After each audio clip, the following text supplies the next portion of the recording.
Bem, eu tô gravando esse vídeo aqui no dia 22/5/2026, às 23 horas e 34 minutos. Hoje mais cedo aconteceram algumas coisas estranhas comigo e eu queria deixar isso gravado aqui, registrado. Vai ser um início na palavra, né? E aí eu tava no carro, tava lendo um livro, O Peregrino, e tem uma parte que no livro fala assim sobre a lei do pecado. Porque a gente não conseguiu cumprir a lei. Quando eu ouvi alguém soprando no meu ouvido exatamente essa frase, a lei do pecado, eu pensei ter sido um espírito enganador. Então eu resolvi pesquisar a lei do pecado e me deparei com o livro de Romanos, mas até então passou, tudo bem. Quando eu cheguei em casa, eu estava estudando uma pregação onde na palavra fala sobre a construção do muro por Neemias. E eu fui pesquisar se era construção ou reconstrução.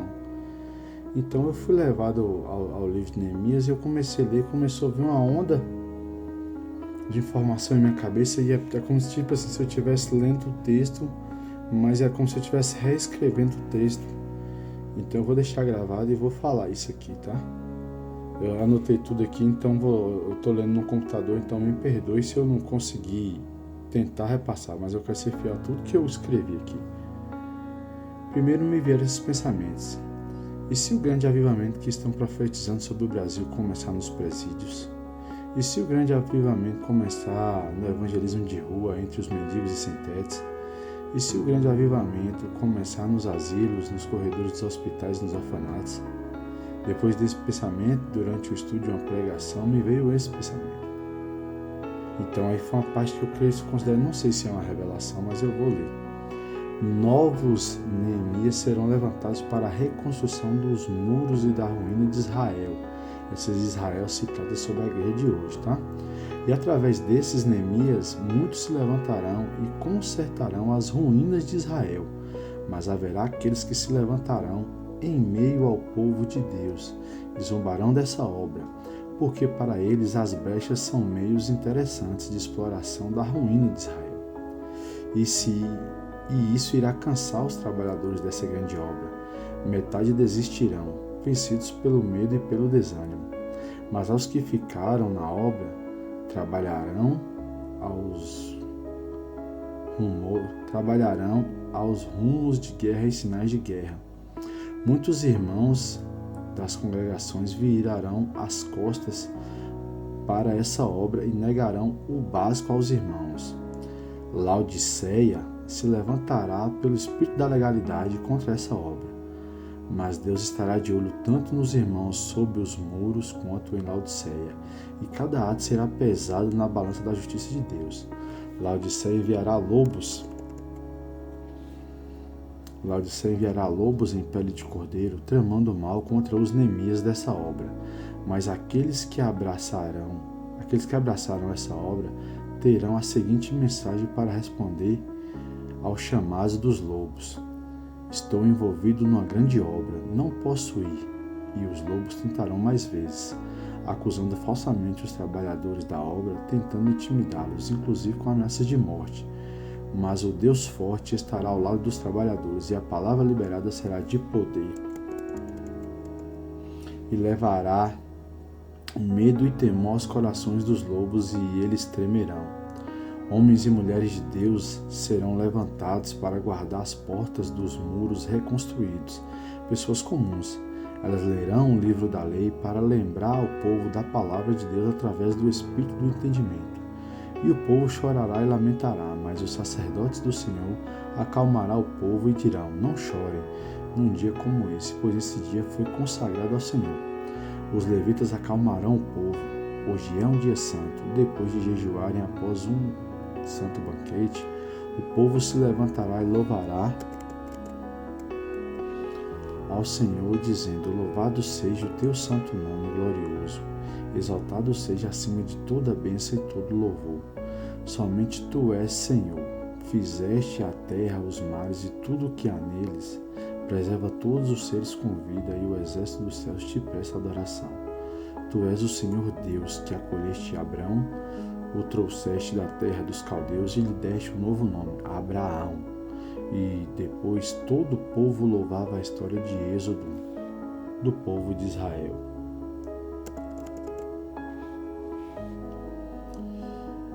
E depois disso tudo, o povo concordou em obedecer, mas a maldade voltará a trazer discórdia ao templo. Mas os Neemias cumpriram fielmente o seu sacerdócio. Dirão ao Senhor: lembra-te disso em meu favor, meu Deus. Então eles descansarão.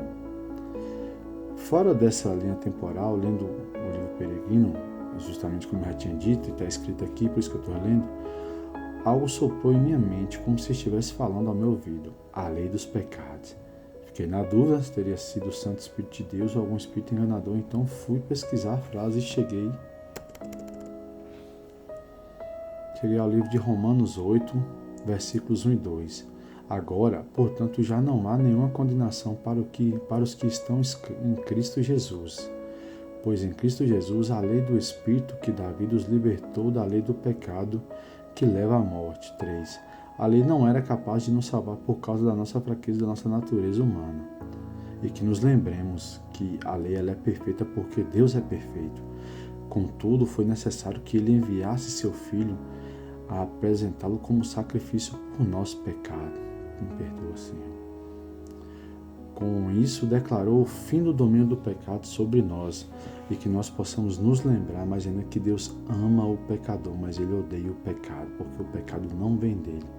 O pecado vem do inimigo, vem das trevas e Deus é luz e nele não há treva alguma. Que nos lembremos sempre disso, que jamais justifiquemos o nosso pecado, mas que nós admitimos os nossos pecados e nos arrependemos dele. Temos que nos arrepender do nosso pecado, que isso fique bem claro. Eu vou orar para que seja uma revelação do Espírito Santo e não até uma história do espírito de enganação enviado pelo maligno. Pois nós devemos estar atentos, porque o maligno, ele conhece o Logos, ele conhece toda a palavra.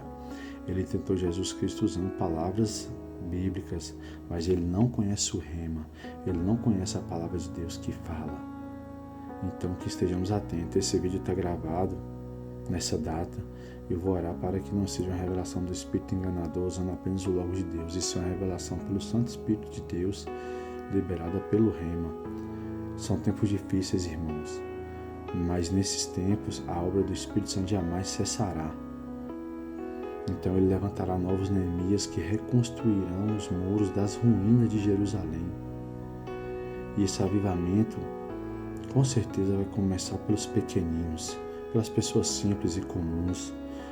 O avivamento não será um grande movimento de performance, mas será um movimento de adoração, de pessoas invisíveis que estão pagando preço nas ruas, nas favelas, nas prisões, de fato quebrando os grilhões do pecado, nas próprias igrejas.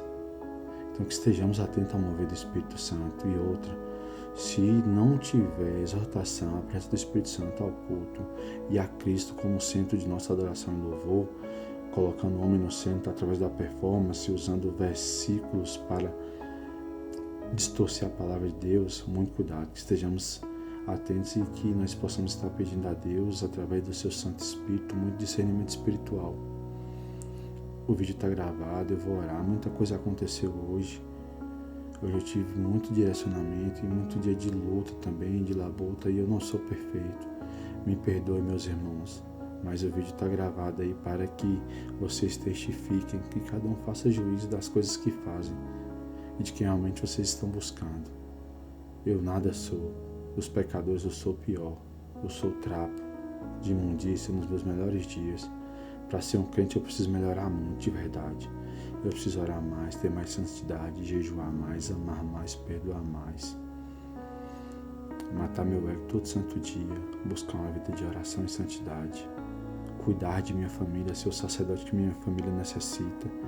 E eu exorto a todos os irmãos que sejam pilares, que sejam colunas de fogo. Aos homens, o papel do sacerdócio, como descrito em Êxodo, de untar os umbrais das portas de vocês com o sangue do Cordeiro, que através da nova aliança, o sacrifício não existe mais, mas o sacrifício é da tua carne. As mulheres que estão me ouvindo, que vocês se tornem pilares de oração na casa de vocês. Não hajam com tolice. Não deixe que o espírito de Jezabel domine os pensamentos de vocês. Sejam firmes, sejam fervorosos em oração, porque a sabedoria da mulher edifica o lar, mas a tolice da mulher leva o lar à ruína. Homens, cuidados, se santifiquem, se autoexaminem, assim como está escrito na palavra do Senhor. Nós possamos pedir a Ele para ensinar-nos a contar os nossos dias com sabedoria, pois a palavra diz que até os fios de cabelo da nossa cabeça estão contados. Que nós possamos também, como está escrito na palavra, pedir que o Senhor, que o Santo Espírito de Deus, sonde nossos corações e mostre aquilo que está errado em nós. E mostre o que nos leva a entristecer a pessoa do Espírito Santo. Hoje, num culto, se você não pedir pela presença dele, realmente é de entristecer o Espírito Santo. Que temos esse santo discernimento. Eu estou falando isso para vocês agora, a essa hora aqui, com o coração cheio de temor e magoado também, pelo quão miserável homem que sou. Mas diante de ti, Senhor, nada sou. Mas sem a tua palavra eu não existo, Pai. E eu te peço, Pai, não retires a tua face de mim nem dos irmãos, Pai. E aos irmãos que assistiram esse vídeo, que vocês estejam mais em orações posicionais, joelho no chão, cara no pó. Se você desembanhar a espada do Espírito, meu amigo, sem ter uma vida de devoção e oração, debaixo das asas do Senhor, com o que está escrito em Efésios, o capacete da fé, escudo, couraça, sandália do Evangelho, Bíblia, seremos presos vulneráveis. Amem uns aos outros. Não permita que a palavra de Deus feche nenhum coração perto de você. Seja sábio no que você for fazer e ame. A justiça vem do amor de Deus, porque o amor de Deus é puro. A verdade vem de Deus, porque a verdade não há engano. O caminho vem de Deus, porque o caminho é reto como uma régua, sem desvios. Não é fácil, a porta é estreita, mas nós só temos um caminho que nos leva até Ele. Aquele que se tornou a ponte, que rasgou o véu, que nos deixou o nosso encorajador, o nosso melhor amigo. Então que o Espírito Santo possa estar ministrando na vida de cada um de vocês, inclusive na minha. Eu te peço perdão, meu amigo, por ter te entristecido, por todas as vezes que eu fui egoísta, fui cruel, fui mundano, fui disperso, distraído, fui arrogante, fui egocêntrico. Me perdoa, Espírito Santo. Que essa palavra esteja guardada e me dê o teu santo discernimento para que seja uma revelação do teu Santo Espírito. Eu guardo essa palavra no meu coração, Espírito Santo.